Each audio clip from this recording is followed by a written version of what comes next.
Welcome back, ladies and gentlemen, to American Lunchbox Podcast.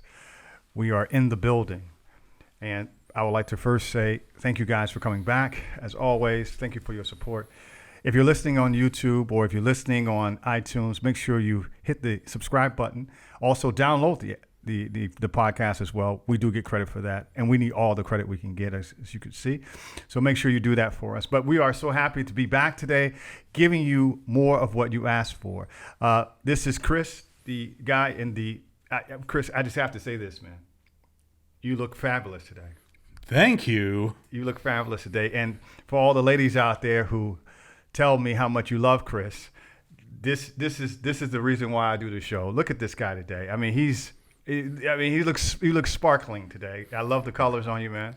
I'm trying to convince our host here to wear a scarf to you know what? to dazzle it up, but it hasn't worked so far. Okay, well, here's the truth of the matter. I like the scarf. I do. I like the scarf, and I do wear the scarf. But I left it at the office, and then it's blah blah blah. But next episode, I promise I'll be wearing the scarf. And I like the scarf that he got me. It's beautiful. It's you know what color it is, by the way. I mean, you can almost guess what color it is based on every episode of the show. But for those of you all who are listening, it's the color black because on a superficial level, I love that color. But anyway, You look great, man. Thank you. And so this is episode 27, I believe. We're getting to be quite the adults in this thing. How do you feel about that? Well, I feel okay. You feel okay? Yeah. I mean, we're getting bigger and better. Well, I'm getting one of those things, unfortunately. But that's what she said.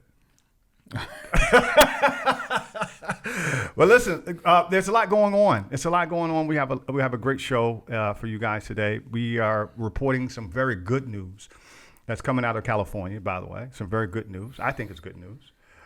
It can be spun, and we're going to do our best to spin it, by the way, but it can be spun. But we are now, Christopher, brace yourself. We are in the purple zone. Not our country, of course, but that's the color code for where we are with the COVID. Exactly. We're in the color code of the purple zone in California, and we've just reached that as of January 26th. The recording of this show is the day after that, and we are extremely excited. Kind of feels like we're in the blue zone, the blue ball zone. If if you're talking about the blue balls of the California state Democratic, or are we talking about the blue balls that you receive once? Okay. I got a card in the mail, and I've been too paranoid to use it. Because remember last time we got a check for the stimulus? Yes. This time I got something that looked like an EBT card. Did you get that? If I did, I would have already used it. It said it came from Nebraska. I said I don't trust it. Don't use a card from Nebraska. That's the red zone. Yeah, I didn't want to get in trouble for it. They're trying to trick you. EDD. That EDD. Get that Obama card. Okay, but we are happy to announce that we have actually made some progress in the COVID. As they say, safer California.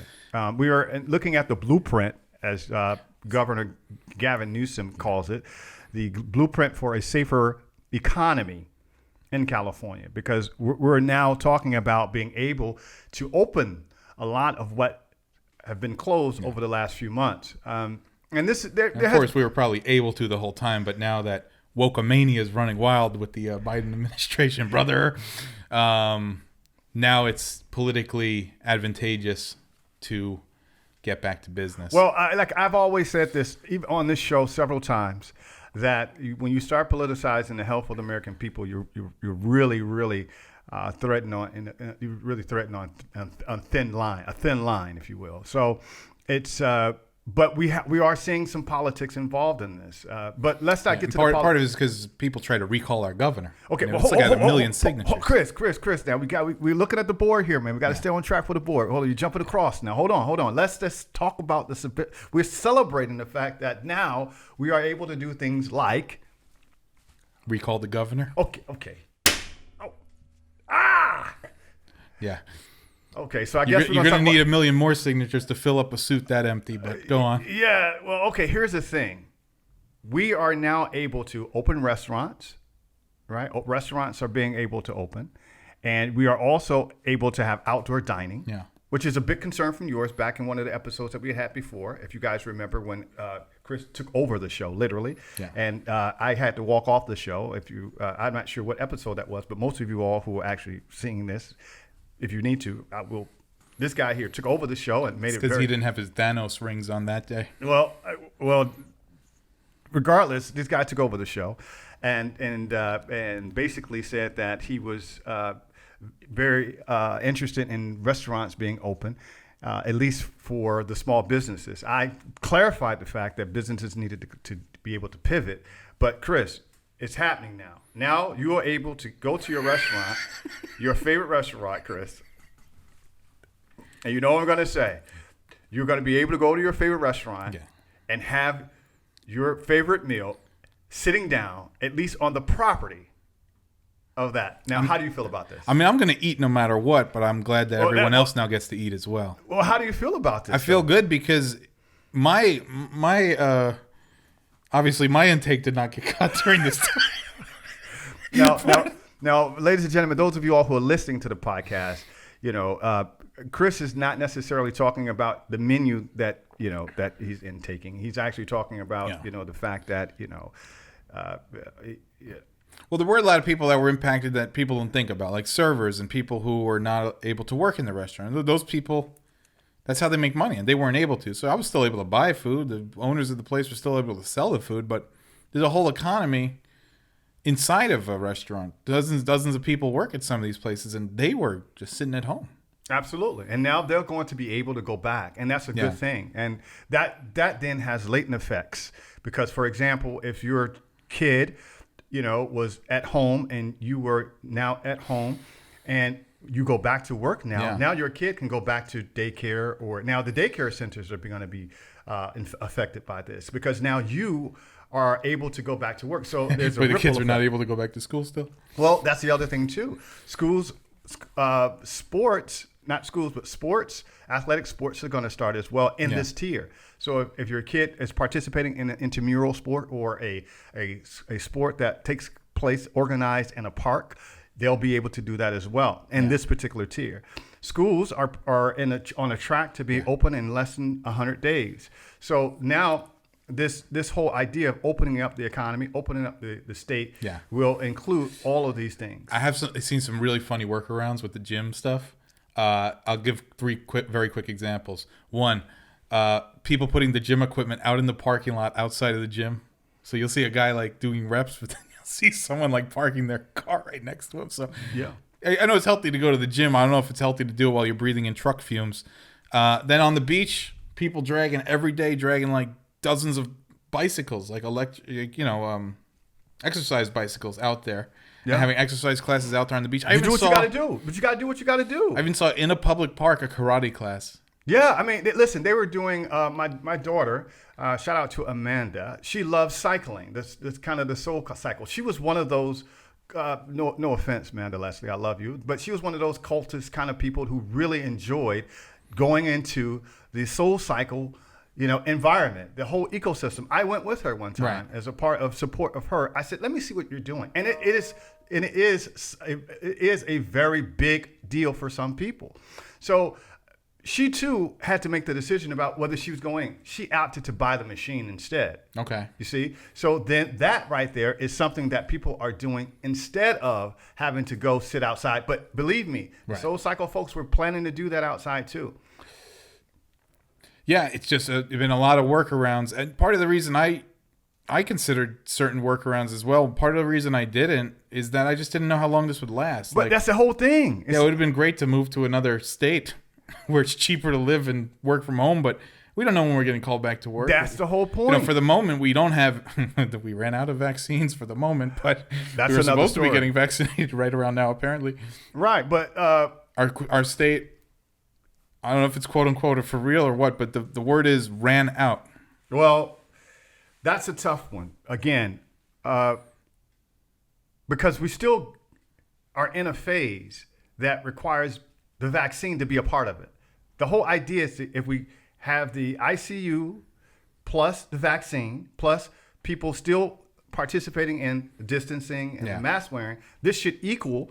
But if you take the vaccine out, then all that does is it makes what you're doing now, if you're playing a sport, if you're going to the gym, if you're going to your restaurant, you can say in 3 months or 2 months or even 2 weeks that may go back to what we had been doing before. Well, yeah, I actually was making a plan or two that had the vaccine in mind, and I basically then just said no. It just now it's changed and now it's awkward. So it's at the point now where essentially.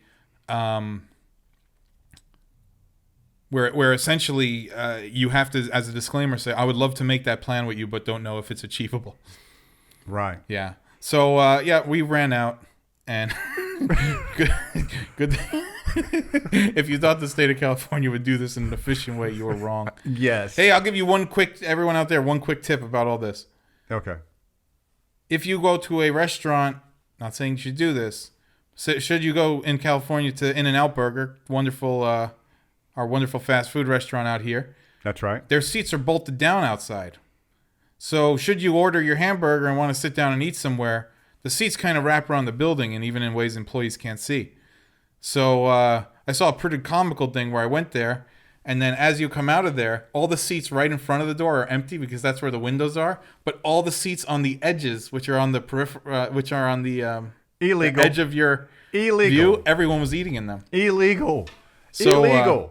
If you're looking to really scratch the itch before the things officially reopen, then I guess there's a way to do so. Well, a good thing that things are officially open because those people are cheating. That's not what you're supposed to do. You're supposed to sit in your car and eat it in your car. Yeah, do you know how many shirts I ruined spilling grease on myself during this time?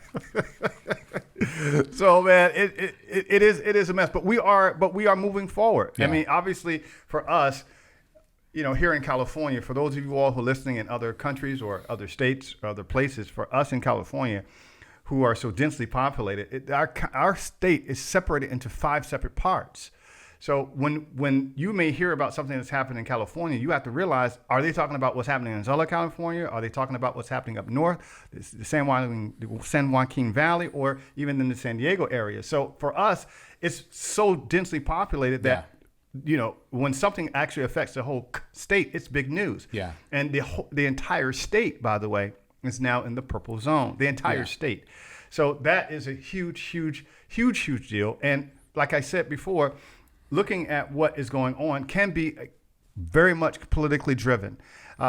Chris just mentioned the fact that here in California, there's a great push to get our great governor, and I say great very, very, very cynically, our great governor basically recalled.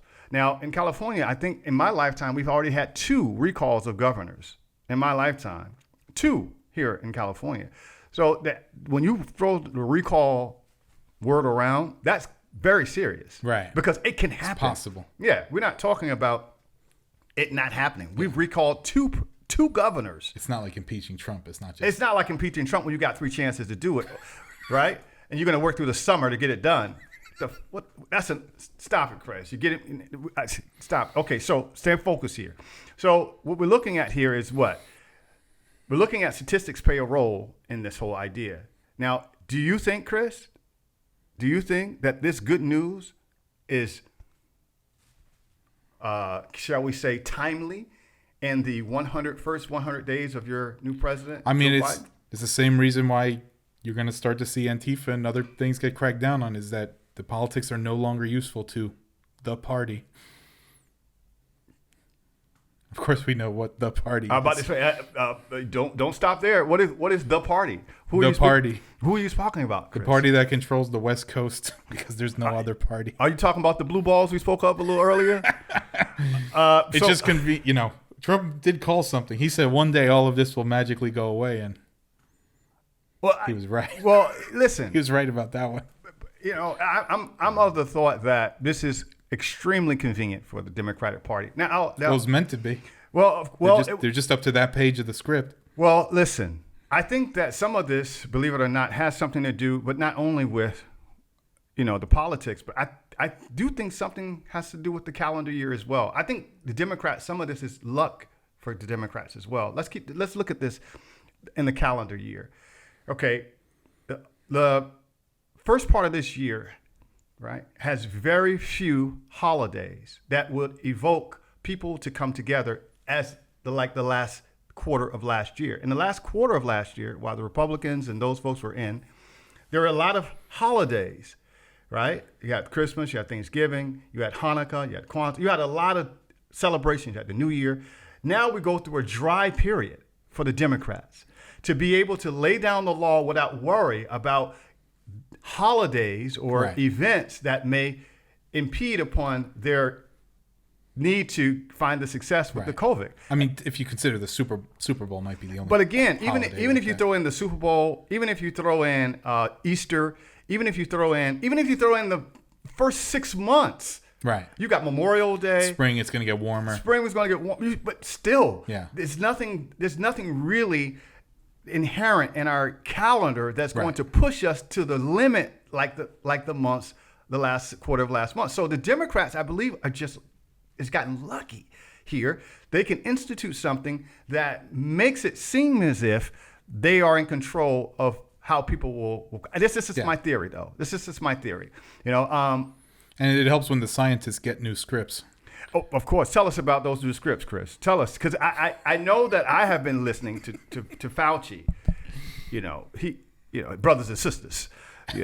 My black brothers and sisters. I know. I've been listening to Fauci. We want to make sure we're focused on science. Yeah. So we want to make sure our scientists are focused. Okay, so tell us about that. What's your take on what's going on with the science these days? Well, it's just, I'm going to sound to some people like a dumbass for saying this, but there is a very big thing about consensus and in the scientific community, and consensus sometimes is wrong. I mean, look at what happened with Einstein. He was quite wrong at times too at the end of his life. So there's certain things we just didn't understand about this. Einstein? Yeah. I mean, I'm just saying that relativity. While you're alive and while you want to, when you're tenured and while you don't want to be outcast by your community, there's certain things now you can't even talk about that might challenge the narrative on this COVID thing, or lest you be kicked off of YouTube and other places, and you just literally can't get your message out there, or literally treated like a pariah by your peers. I mean, if we're about the science, isn't it about being curious and testing stuff out, or not? Well, I mean, your point is right about science, but we're really not in a science test mode because we're dealing with millions of people's life.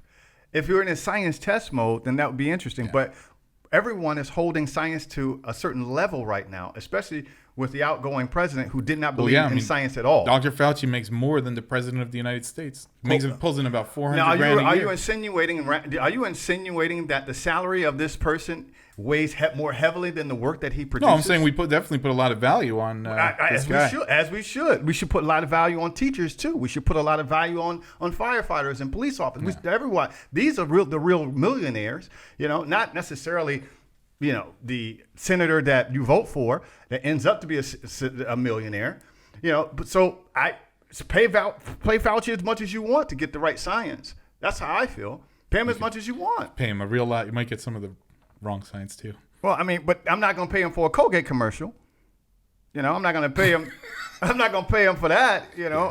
But it's just that he over the course of time, he has done a few things that he changed his mind on stuff, and some of the rationale behind it was that he was either hopeful or that he either didn't want to freak people out. But it's kind of what Trump did too, and that's kind of wrong. There was certain information that was for public good hidden or stuff like that. Are you comparing Trump to Fauci?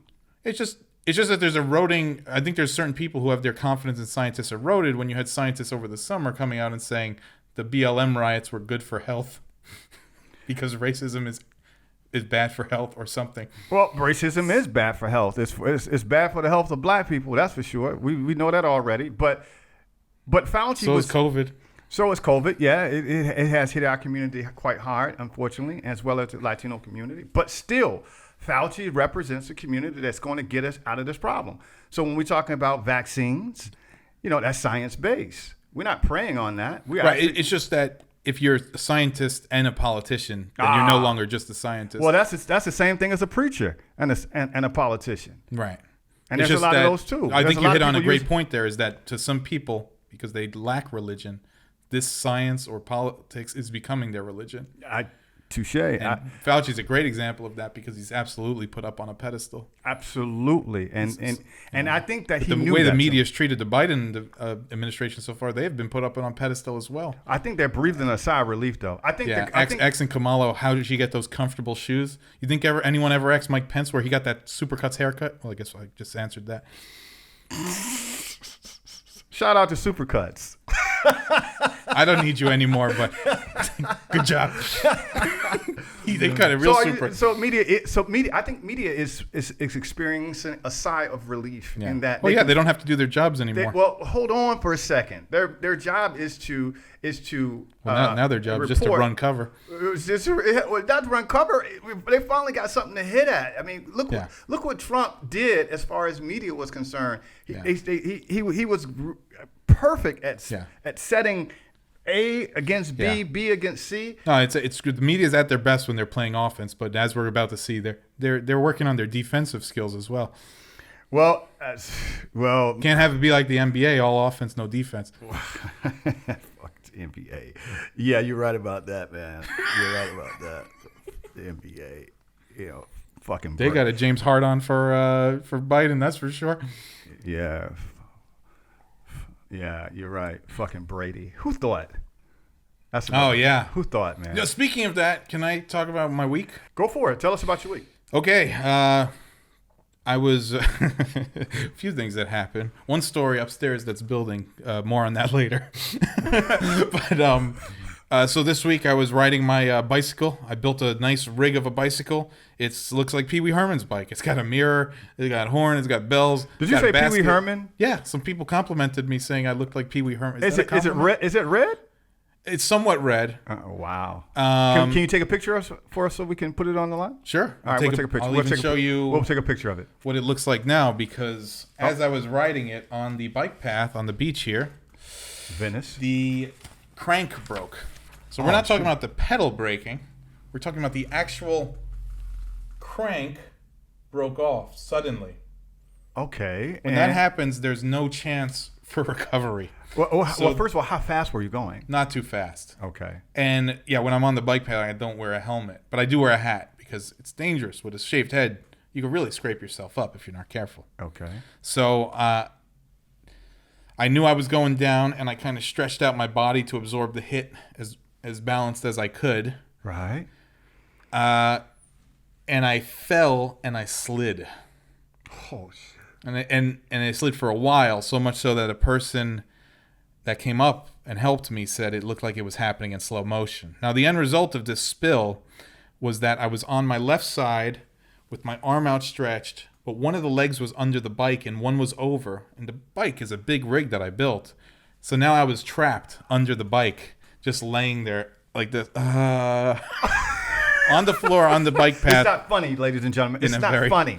Stop laughing out there. It's not funny.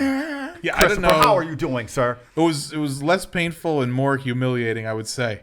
But ego, ladies and gentlemen. This is ego talking. Two people came up, very nice. They untangled me. I was in a knot essentially, and they unknotted me from the bike. And they said, "You okay?" I said, "Man, I fucking wiped out." I said it just like that. They're like, "Yeah, you did." So they got me up. And I said, thank you so much. They're like, that was kind of crazy. I said, yeah, it was.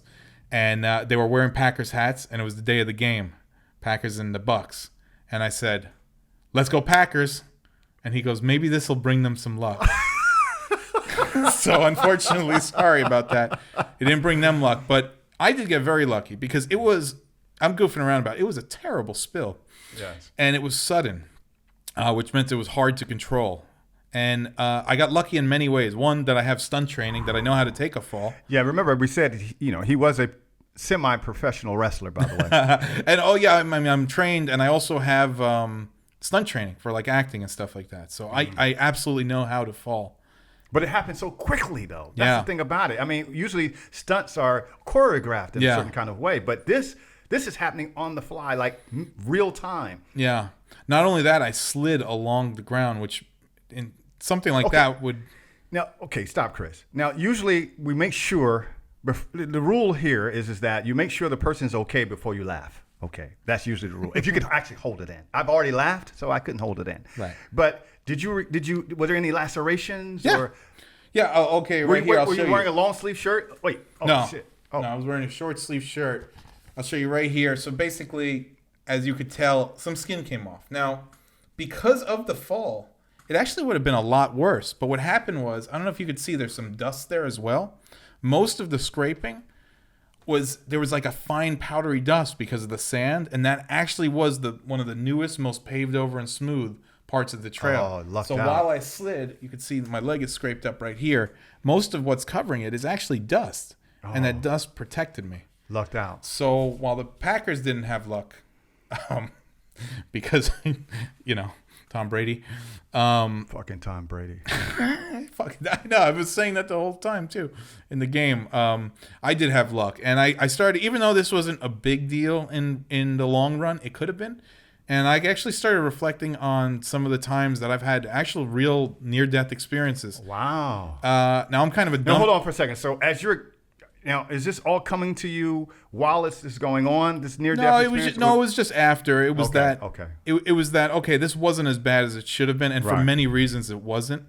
And I don't mean to be hyperbolic in saying it, but it started making me just reflect on Yeah. other stuff that had happened. Right. And I've actually had. We could talk about it maybe at some point on the show. Absolutely. I'm kind of a dumbass, so I've had at least that could fit on one hand, maybe two. Seriously, a lot. That many close life-threatening situations? But yeah, at times where I thought, oh, this is it. That's that, or Okay. that would have been that. All right. Well, we definitely have to have a conversation about that because I know everyone would love to hear about your near-death experiences because if they're anything like what we just heard before, Yeah. we will laugh. Right. We will laugh. But not at we'll Yeah. laugh together. Now, the Thanks. thing about it, Chris, I'm glad that you mentioned that because I, too, have had, I can't say I've had as many as you have, but Yeah. I've definitely had at least two for sure. Yeah, At least two. I mean, one of which, Yeah. real life. I didn't. No one thought I would make it. I don't know, like the timing wise, but I think we should talk about it. Like it would be cool to just one day like compare stories. Let's do that. We Yeah. we won't tell you exactly when. We'll let you guys know Yeah. when we have that segment. But Yeah. Chris, glad you're here with us. Brother. Thank you. I mean, it could have been. It actually could have been quite worse. Oh yeah, even my horn got bent. Okay. On that note, ladies and gentlemen, we'll see you guys. We'll see you guys. Oh, okay, here we go. Wow. We'll see you guys in the next segment. Jesus. Sorry to be so self-obsessed, but how was your week? Oh man. Well, my week was good. Thank you so much for asking, Chris, as you tell us your story and take up the whole last segment. It's something finally about me. I'm just kidding, guys. Don't worry, it'll be over soon. Yeah, there it is. Well, listen, my week was good. No problems to report. No major problems, at least. But we're in a position right now where we can actually start talking about some of the things that we had spoken about in maybe 4 or 5 podcasts before.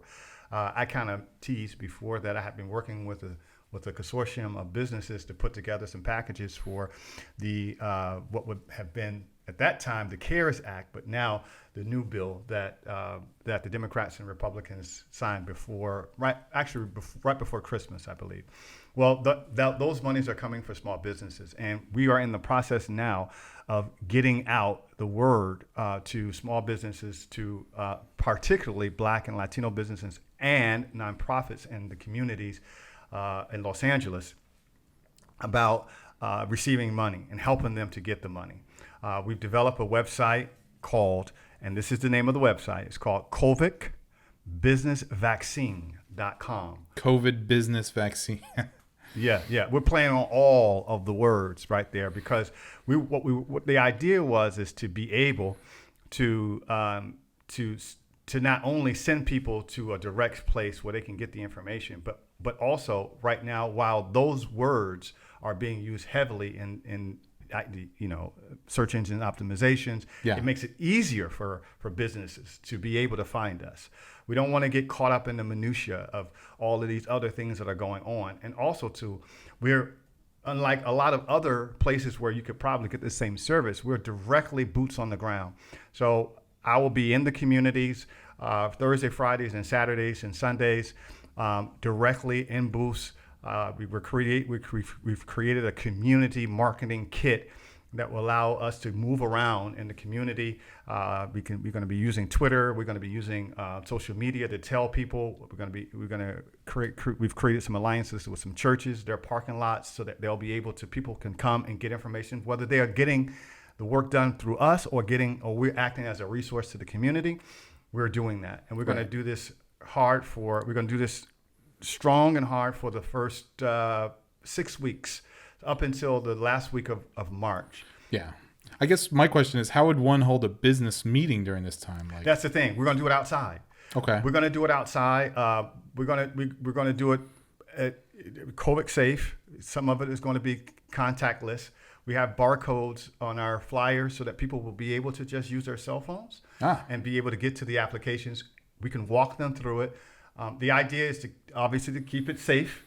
Keep everything safe, keep everything in a way that people feel comfortable. And the thing is to be consistent, because as people are driving by and seeing the signs and banners, and then they go home and see what it's about, or whether they're in their car, they can come back. So we're going to set places up so that people will be able to know exactly where we're going to be and when we're going to be there to help them through this time. And this is the direct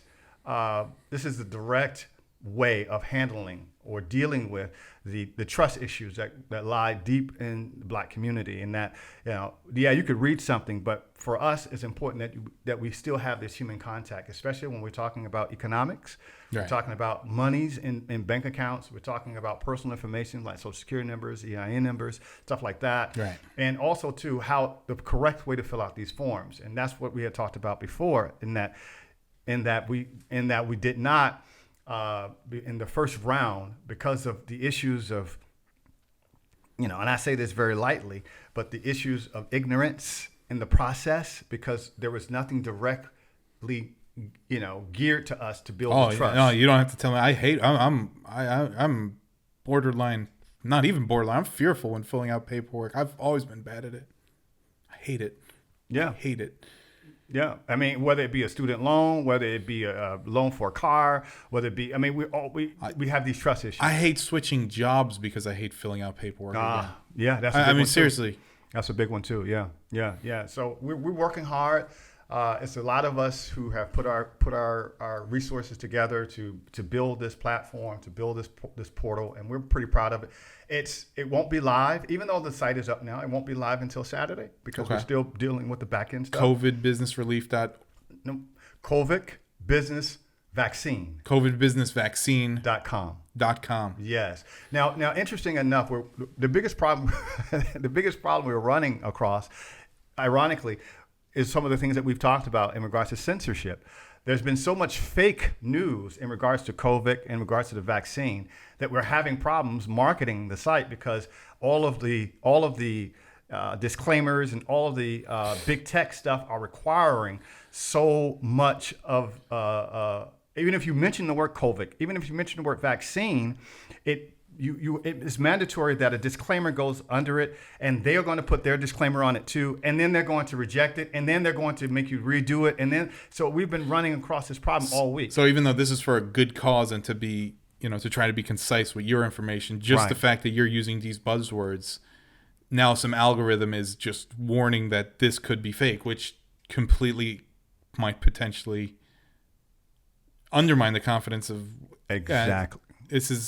That sucks. Exactly. So if you have even if we said fake relief, that would get through faster than COVID relief. Even if you said this is fake relief.com, that we can market that with no problem. Right. Yeah, it's just who knows what the buzzword will be next week. That's but right. We know COVID is probably going to be the buzzword for a while. It will be, but we're still excited. We're looking at being able to work around even those things. Yeah. A lot of the things, like I said, boots on the ground. We have flyers. We have we really break out the old school. We're doing like postcards, business cards, and we're handing out things. So so if you're down on Crenshaw and Slauson, and you see my brother, my Muslim brother out there with the bean pies, then you see my Latinos out there selling burritos and tacos. You're going to see me out there, helping businesses stay alive. So definitely come down and check us out. So I'm real excited. That was my week. That's been my 2 weeks. That's great. Fantastic. We wish you the best of luck. And hopefully everyone out there, it sounds like a real problem. Yeah. So hopefully the solution helps some people. I'm sure it will. Our goal is to get as many businesses on track as we can and about this. So, with that being said, when we're looking at the whole censorship thing, and looking at that takes us to. That's true. Yeah. You want to talk about that when we come back? As a matter of fact, let's do that. Okay, guys, welcome back. Thank you, guys. We are, as we are talking about going into the purple zone here in California, we are fortunate enough, Chris, to be able to have what will be our second guest on the show, calling live from Queens, New York, to talk about. He's a business owner. Just so happens he owns a diner in Queens, and he's going to kind of give us some of the feedback into what he's experienced having been obviously a business owner in the COVID and having a restaurant. And now that we're going from purple into other things, how is this affecting his business? Why don't you guys give a warm hello to our good friend, George Kolombos. How are you, George? What's up, guys? Thanks for having me on. Oh, thanks for being here, brother. We appreciate it. Thank you so much. Now, we know that seemingly California and New York has been kind of going back and forth with our cases and up and down. But can you give us kind of an update as to where you are and what you have been experiencing as a business owner there with a diner, where you are now and how is it forecast for the future, at least the near future? Yeah, I heard you saying that you guys are going into what color? We're going into the purple. I don't know if the blueprint is the same for New York, but basically what purple gives us is outdoor dining. It gives us outdoor dining. It gives an economy, seemingly economy back of waiters and hopefully kind of a larger budget for the restaurant industry. Gotcha. Okay. Yeah, that's good because here we're moving into orange, and I still don't have any idea what the fuck that means. No, to be honest with you, yeah. I thought we just moved away from orange. To be honest, I think we were in orange. I don't know, man. But George, can you just tell what were the general experiences, and is there anything you're hopeful about? Is there anything that's about to change because of the news we're hearing over there? And what was it like dealing with it so far? So I got back in late June, early July. Moved back from Los Angeles, and at the time there was no indoor dining. There was just outdoor dining. So that was going to change in or near July 4th. And the weekend before July 4th, the government decided to say, hey, we changed our minds. It's no more indoor dining allowed still. And that lasted all the way up until, I want to say, beginning of September. Then we were allowed to have some outdoor dining. And then maybe in October, November, the indoor dining was allowed at 25%. And it was going all right. I mean, 25%, we were making it work. We were making it work quite well with our delivery business and pickup. Thank goodness we have strong of both, deliveries and pickup orders. Now, George, can I ask you something? Now, does that include like the DoorDash situation or the Uber Eats, or is that something that you guys were doing with your own delivery service?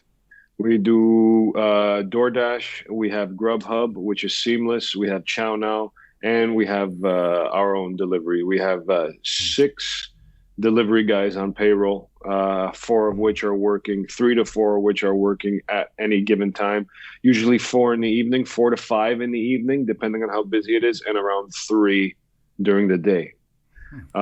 We don't have Uber Eats only because they wanted to take too much of a percentage. They wanted to take 30%. So at that point, we're losing money.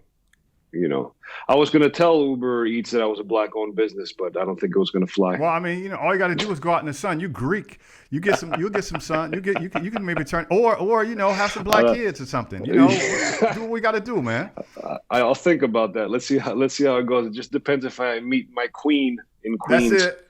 You got to get you a Nubian. You got to get you a Nubian, boy. So we were doing all right. We had an outdoor section as well. The neighboring property to us, who we're friends with, let us use their space because directly in front of our store is a fire hydrant and a bus stop. So it was impossible to use that space.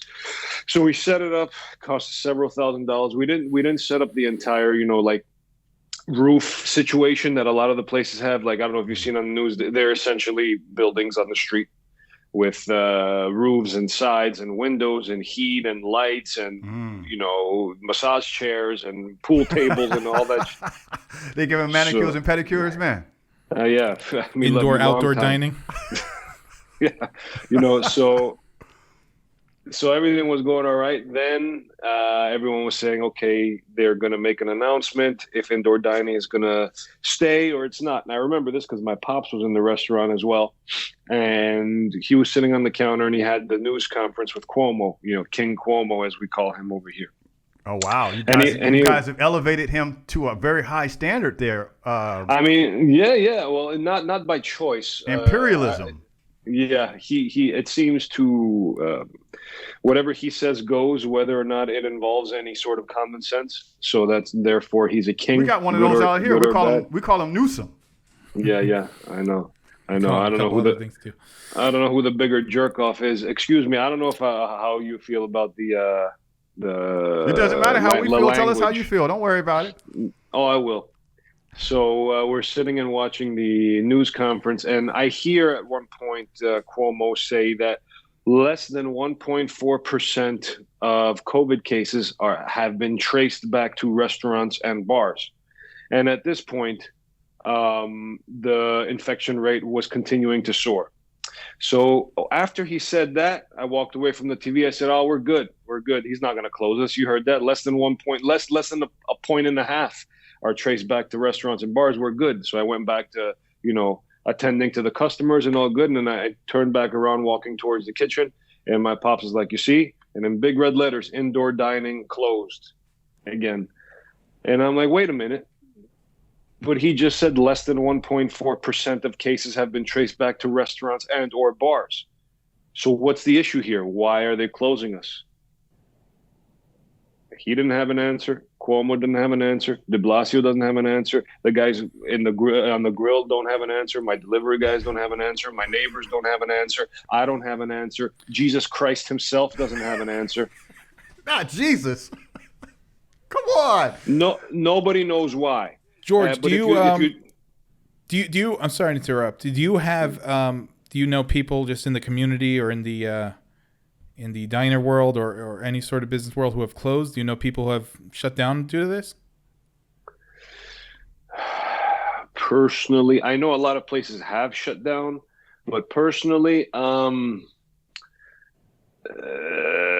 like maybe in the same stratosphere, but not like personal. I wouldn't be able to. But you know of people. You know of a number of stories of people who have actually closed up for good because of this.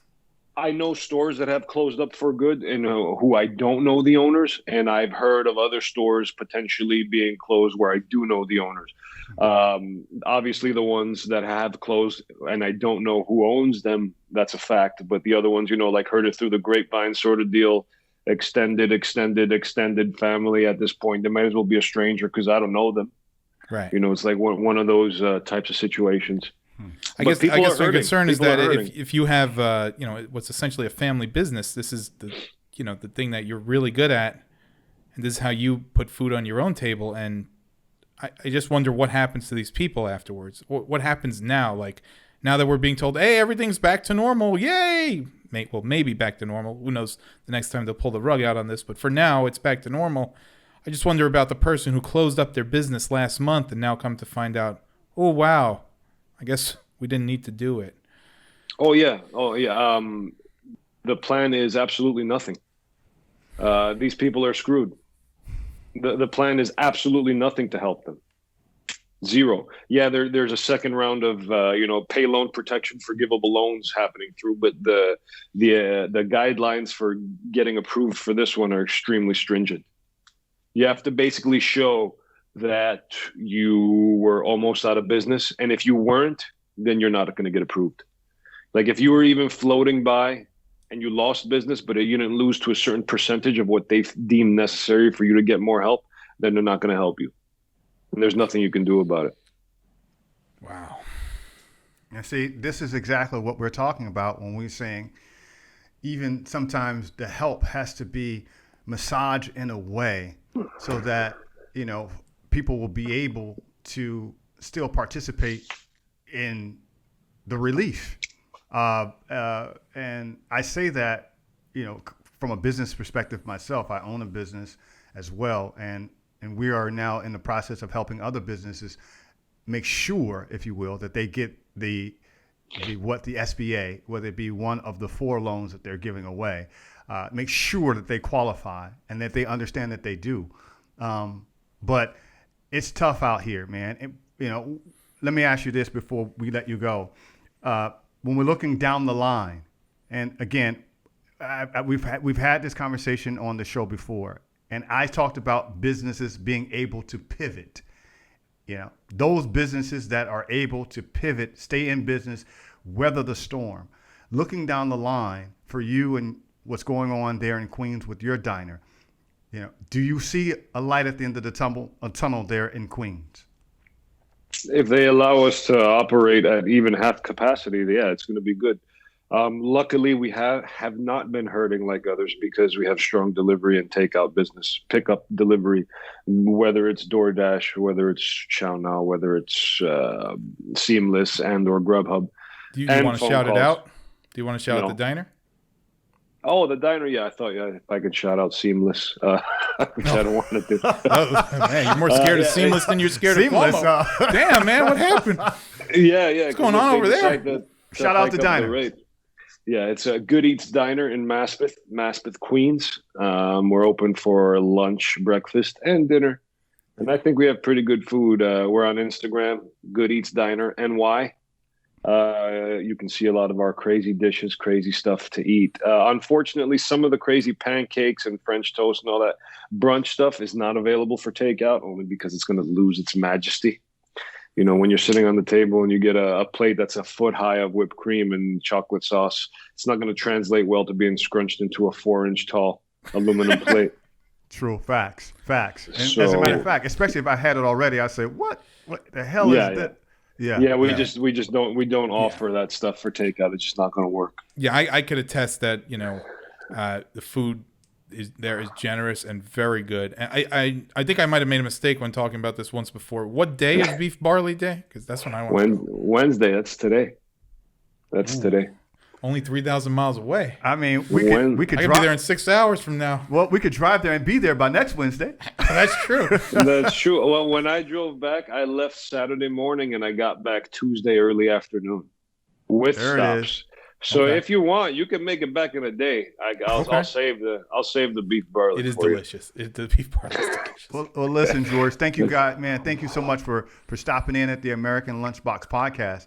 You know, part of the Lunchbox here is what you serve.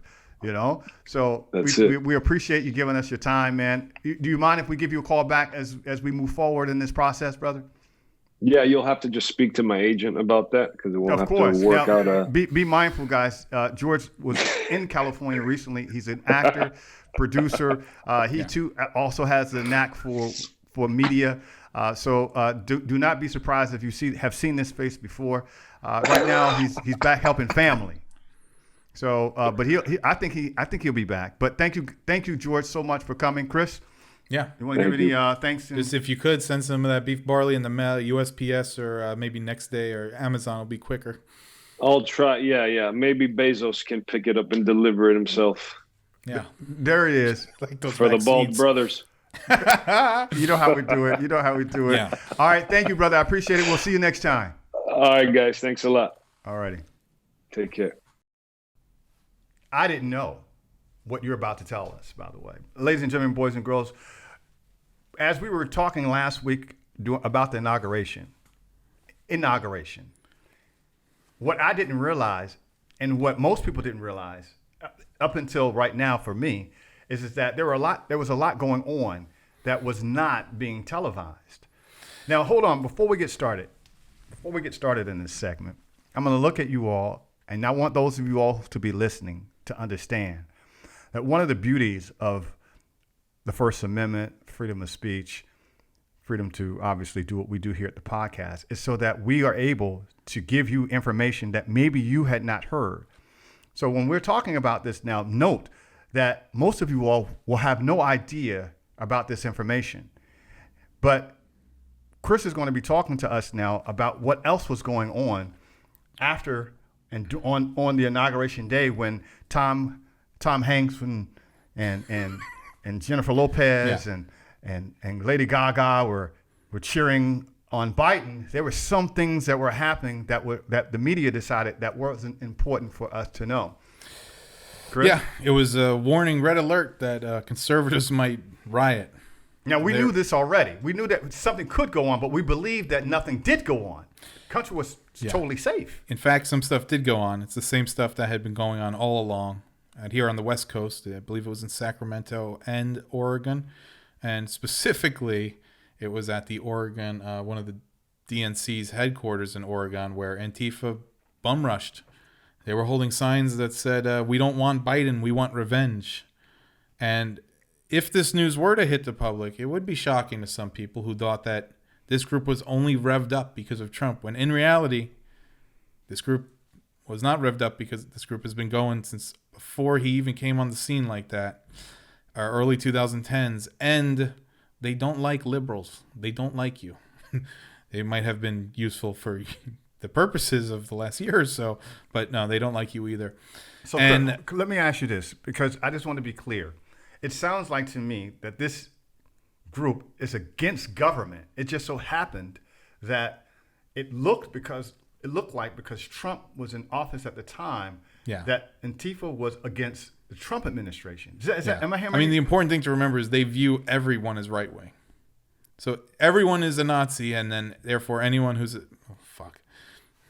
for the YouTube audience, everyone is a person of German extraction of political belief, and therefore everyone should be punched in the face for being that, because it's just to punch those people in the face. But liberals, a commonplace American liberal, kind of also falls into their category. Now, that means that when they were charging, you said it was in Oregon, right?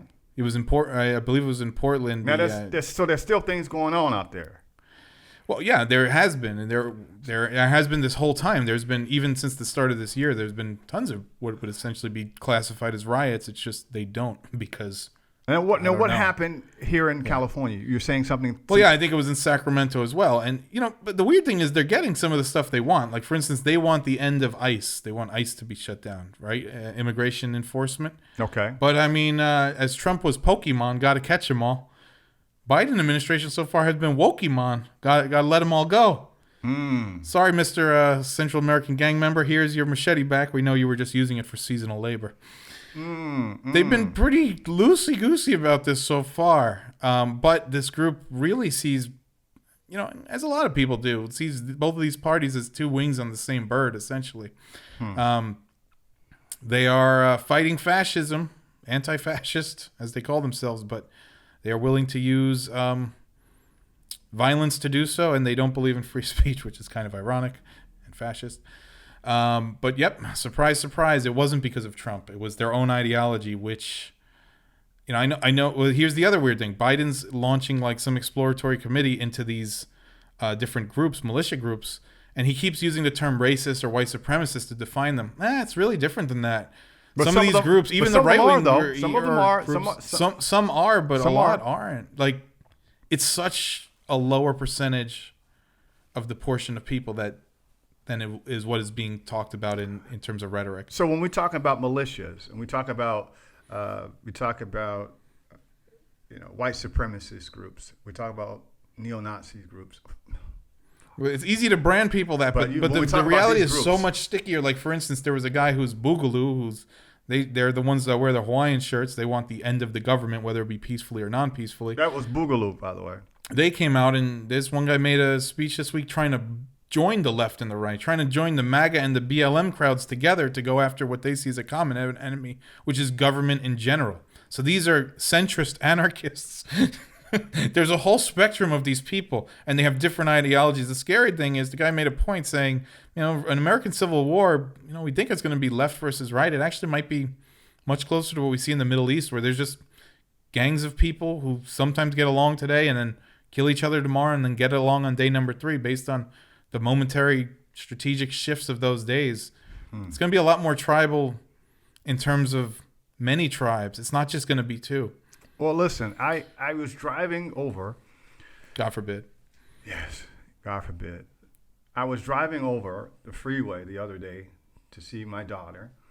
And as I was about to get off the freeway, I saw a digital sign that read, FBI, call this number if you have any information on the Capitol Hill riots. And call this information if you have any information regarding the Capitol Hill, a federal bureau agency sign. Yeah. That's calling for information for the American people to snitch, basically, or give information if you're a citizen, of course. Give information in regards to any information you may have about anyone who was involved in this. So my point in saying that is that I believe the federal government and this administration, if no administration is going to go after these people, whether it be through what we call, infiltration, whether it be through suppression, there's going to be a movement.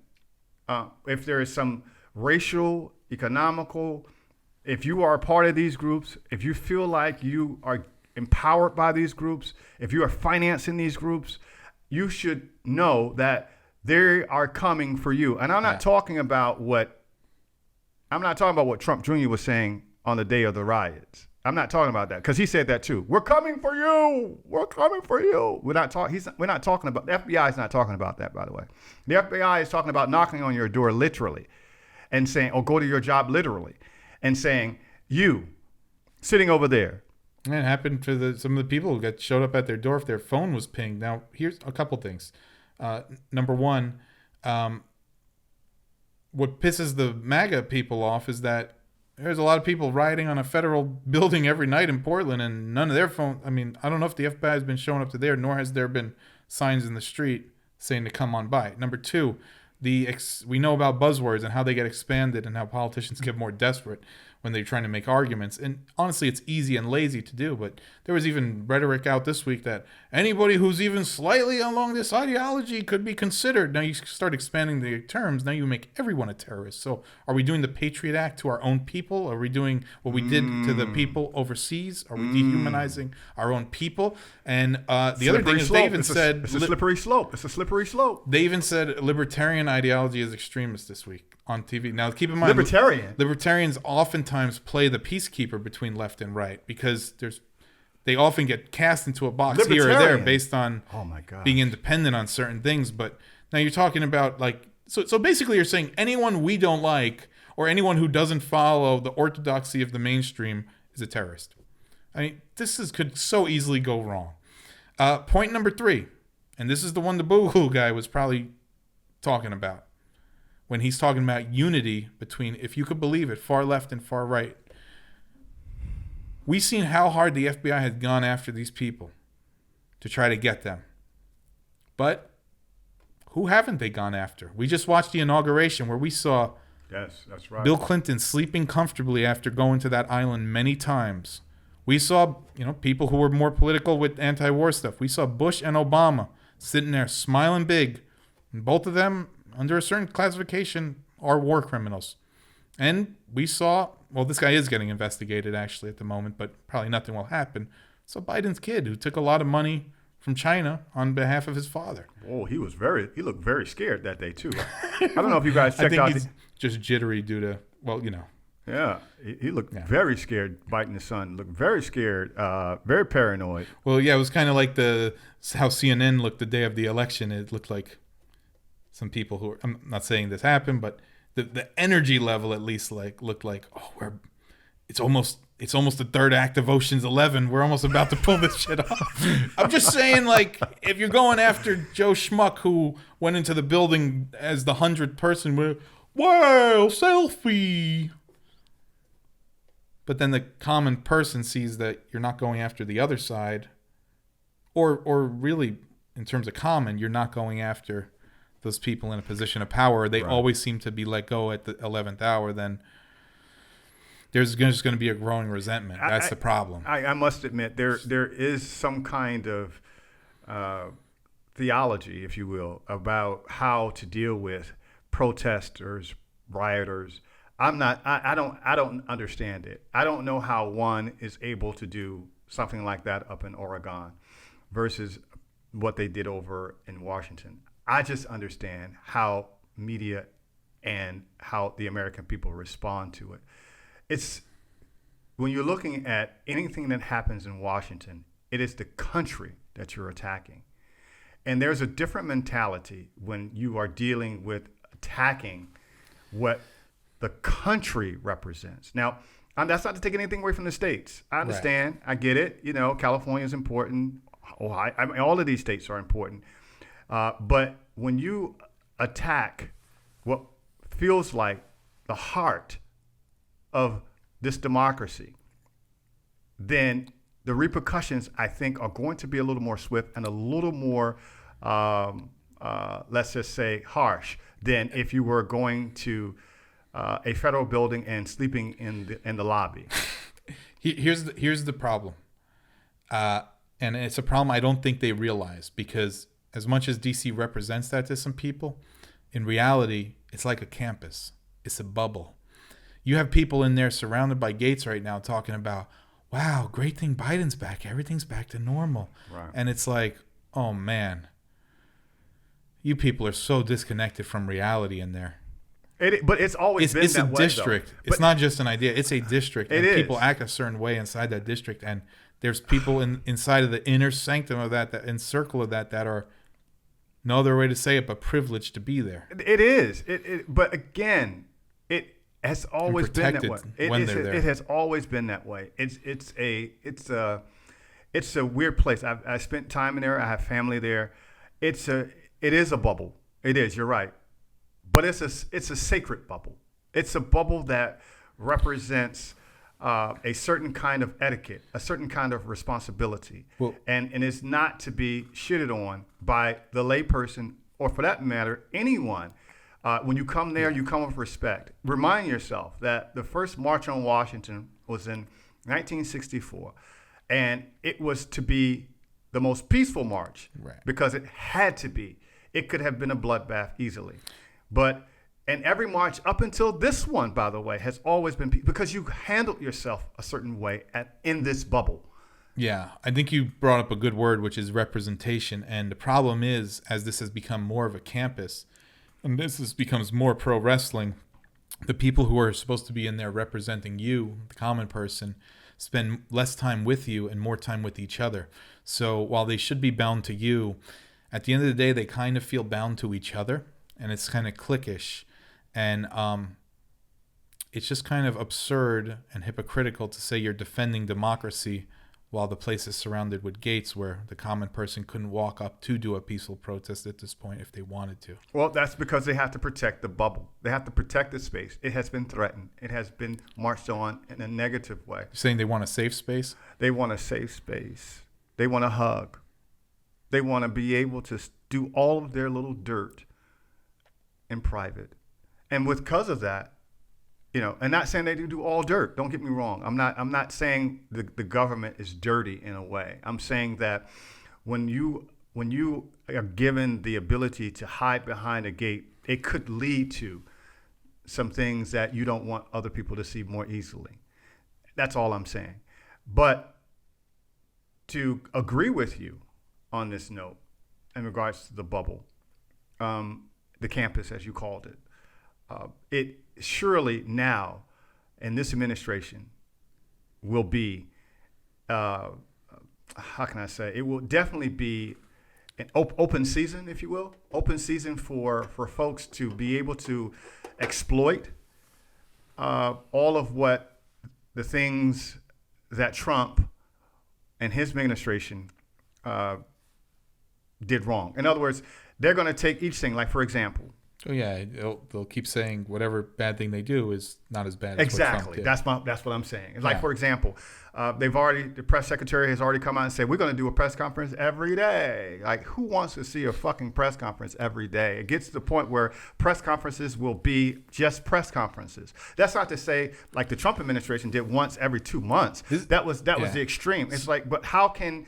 But in order to separate yourself from what we've just experienced, now all of a sudden we're going to go over the top. It's like not only are you going to I have a weird observation. I'm not taking anything away from. Hold on, I'm not taking anything away from hunger. I'm not taking anything. And for those of you all who misread this analogy, I'm sorry, but this is what I'm going to say.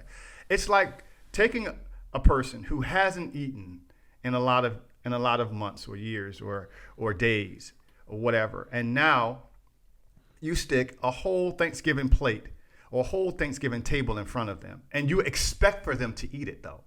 You expect for them not to waste a bit of it because I'm giving you this. Now keep in mind, I have to kind of wean myself back onto eating. There's a way to come back from not eating. For those of you all who have fasted before for whatever reasons, or those of you all who've been on certain diets, Chris is nodding his head, by the way, for you guys who are out there in podcast land. Nodding my head as I don't know what you're talking about. Because he has no idea how to fast or how to do a diet. But he does. He's being hard on himself. I have known this guy. He has done it before, so I'm going to give you some credit. But it's not credit right now, though. I'm just not giving you any credit right now. But anyway, you have to wing yourself back onto eating, and to expect the American people to just all of a sudden, well, at least some American people. Some American people like that kind of shit. But I guarantee you, the people who really enjoyed Trump was the reason why they enjoyed Trump so bad, whether you were a Democrat or Republican, because you didn't know what the fuck he was going to say. Yeah. He was a loose cannon. He was more entertaining than he was political. And for that reason, he had a lot of fanfare. Right. But now we're going back to politics as usual. We're going back to politics as usual. And that's a dangerous thing because that is what people rebelled against. That's what led to Trump in the first place. That's what led to Trump in the first place. So we have to be careful. Yeah. So,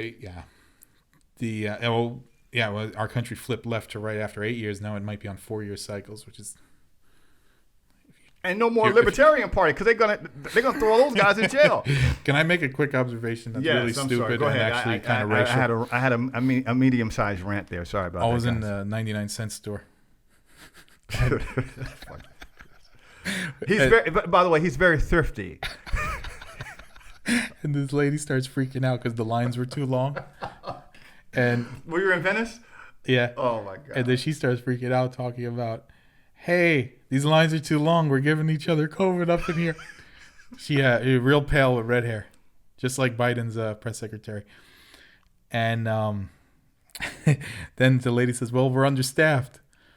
And then this other guy says, oh, look, the lady's understaffed. Then she tells the guy, well, you're not wearing your mask properly. You're doing the wrong thing as well. And then I started thinking, we're in the 99-cent store. Aren't all of us doing the wrong thing? Aren't we all here? So then he goes, how about you shut the fuck up? Oh, nice. So then she goes, how about you make me? How about you make me? Now, how many people were you in front of this or behind? It was a lot of people. I was laughing out loud. So were you close to this thing happening? Well, I was socially distanced, laughing at a social distance, but out loud, where the voice wasn't socially distanced. So then the lady gets on there. Okay, we need another register, number 3. Please. Wait! I thought we were understaffed. Yeah, exactly. Meaning the guy's on his weed break or something. But which is legal in California, ladies and gentlemen. Don't get it wrong. It's legal in California, recreation and medical. Yeah, might not be on the clock, on the rules of what to do on the clock, but yeah. And I started thinking about this. Maybe I'm totally wrong. I had this weird observation. It's maybe crackpot. I'm saying it right now. It is racial. Usually, typically, conservatives, in terms of popular conservatism. How can it be racial and how can it be Hold on. The stereotype is that conservatives are white and liberals are black. Right. Right? Have you ever seen a very pale redhead woman that was conservative? I don't think I have. I noticed the ones I've seen, they're like very liberal. I don't know why. And it might just be my little worldview or things I've seen. Are you saying redheads are liberals? I don't know why, but that's one. Okay, ladies and gentlemen, in the comments, but like below, real red hair, real deeply red, and very pale. Don't make me have to do that. Make the distinction what is a real redhead and what is not. Please don't do that on this show, please. Please do not do that. But ladies and gentlemen, in the comments below, just for shits and giggles here, for those of you all who are watching who have made it this far, please put in the comments below if you know or you can verify. If you can verify that Chris' observation of redheads being liberals, if you know a redhead who's a liberal, if you know a redhead, think about all the redheads you know and see if they're liberals. If that is the case, please put that in comments and below. I'm curious. I don't know, but stupid observation. But great observation. As you were standing in a 99-cent store listening to an argument over COVID social distancing. That's the sort of arguments you've had with this. Is that you're doing the wrong thing? No, you're doing the wrong thing. It's like we're out of the house. We're all doing the fucking wrong thing.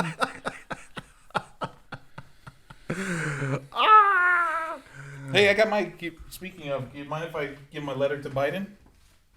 Oh yeah. Okay. Shout out okay. to Okay. Yeah. Let me set it up for you. Okay. Last week, we teased the fact that Chris was going to put together a letter. I made a comment about it was the right thing to do and or the white thing, but I was being funny. But it was the right thing, and so I think Chris has put together the letter, and I've asked him to read it to us. And we're going to put this up on the social media too, I think. But there's some interesting dialogue after he reads the letter that's going to be even more interesting when we talk about this letter. But let's hear it, young man. Yeah, I've let's hear this letter. Already said. And by the way, I haven't heard it. By the way, so this is all coming real time. I've already said on last week why I have reservations about this. But I thought in the effort to be as civically engaged as possible and not just bitch about things. Now you're going to let us follow the trail on this, right? You said you're gonna let us know if you get a response back and. Oh, I don't know. We're sending this from your address. I can't give the government government info like that. Okay, hold on. Wait, that's the teaser at the end. You can't see what we already. This fucker guy, man. All right, here we go. Let me take a deep breath. This is official. I'm gonna take a deep drink. Because I'm going to need it. Here we go. Some people who are law and order might not like it. Dear President Biden, congratulations on becoming the 46th President of the United States. Your predecessors, President Obama and President Trump, while very different, both got the ball rolling on issues of criminal justice reform. During your campaign, you spoke of being better than this. I infer that means living up to our world leader status. There is one area in which the United States is definitely not living up to that status, and that is in the image of our prison system. Excuse me. The view of the American prison system around the world based on true events and portrayed in popular media is as follows. A survival of the fiercest landscape between what become animals locked in a cage, in which physical, sexual, and gang violence become tools of the trade, where hidden economies, bribes, and looking the other way have become commonplace. A system which strips the humanity of not only the prisoners of all involved, but those who work with them. I keep reflecting on the state's role in all of this. When someone is sent to prison for a crime they have committed, they are being sentenced to serve time under the custody of the state. They are not being sentenced to be assaulted, abused, or neglected, but oftentimes, that is what the sentence looks like in practice. If the prisoner is under the care of the state, what type of care is this? Does the state not bear responsibility for the broken formula? In a system where someone comes out of prison with tattoos on their face, something here has failed. If the point of incarceration is suspension and reform at the behest of an authority, can't we envision a better way forward? A way in which inmates do not have to or are unable to strengthen gang affiliations. A way in which they are actually reformed, coming out with tools to be productive members of society. a way in which recidivism is lowered, a way in which someone exits prison as less of a criminal and not more of a criminal. We should be better than this. You have talked greatly about the soul of our nation. I have watched with concern as the sides of this country continue to further dehumanize each other, a tit-for-tat mentality in which compassion is turned off in moments where turnabout seems like fair play. Well, no one is more dehumanized than a prisoner. For example, there is a sentiment in our people that says if a rapist is raped in prison, then they deserved it on a karmic level, and it is good for them. This bothers me greatly. One cannot claim to be against rape but simultaneously be happy about a rape that has taken place. Are we pro-rape when it happens to people we don't like? Are we comfortable with dehumanization of our fellow man if we have determined that the state is in control of them now?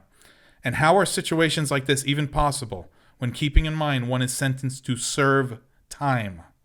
You said we are better than this. In this regard, currently we are not, but hopefully we can be. I have seen in other countries which have more progressive reform systems which aim to lower recidivism by giving prisoners adequate space, the tools they need to reform, and the human dignity with which they hope rubs off onto them, they being the state and them being the prisoner. Bottom line is, you can't scrub a greasy dish with more grease and hope it rubs clean. To be clear, this letter is not anti-law enforcement. This is a call for the law to be enforced humanely, for implementation of the law to reflect our great economic status, and for criminal reform to be efficient. There has been a lot of talk about tearing down structures in our society.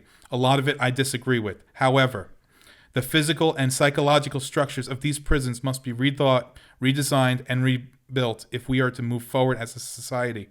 Thank you for your time, and please look into this matter. Sincerely, me. Ladies and gentlemen, that is penmanship. That's penmanship, ladies and gentlemen. I had no idea what that was about. I didn't know that was going to be about prison reform.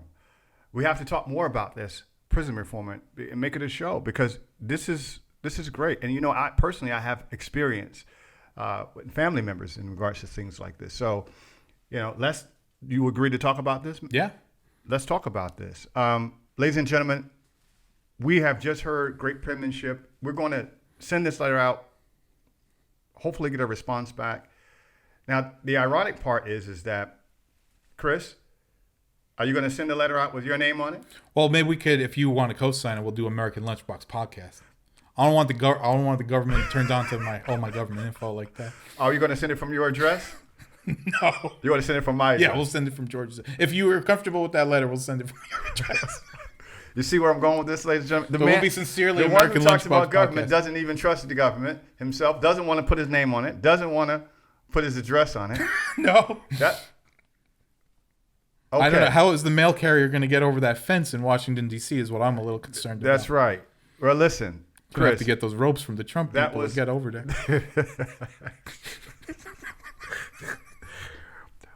I'm not going to mention Trump in the next episode, I promise. Yeah. I'm not going to mention Trump. All right, listen, you guys.